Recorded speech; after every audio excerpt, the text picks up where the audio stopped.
बाजोड़ में खारजियों का झूठ बेनकाब हो गया। सिक्योरिटी ज़राए के मुताबिक बाजोड़ में कबाइल और खारजियों के बारे में बातचीत में जानबूझकर इबहम पैदा करने की कोशिश की जा रही है। सिक्योरिटी हुक्काम के मुताबिक ज़मीनी हक़ाइक़ कुछ इस तरह हैं। खवारिज बाजोड़ में आबादी के दरमियान रहकर दहशत गर्दाना और मुजरिमाना कार्रवाइयों में मुलव्विस हैं।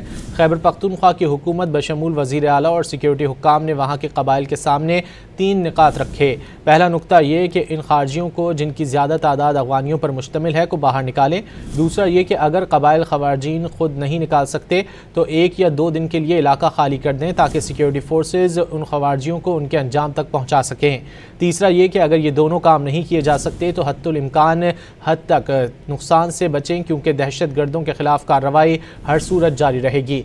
सिक्योरिटी ज़राए ने वाज़ेह किया है कि खवारिज उनके सहूलतकारों के साथ हुकूमती सतह पर कोई बातचीत का सवाल ही पैदा नहीं होता।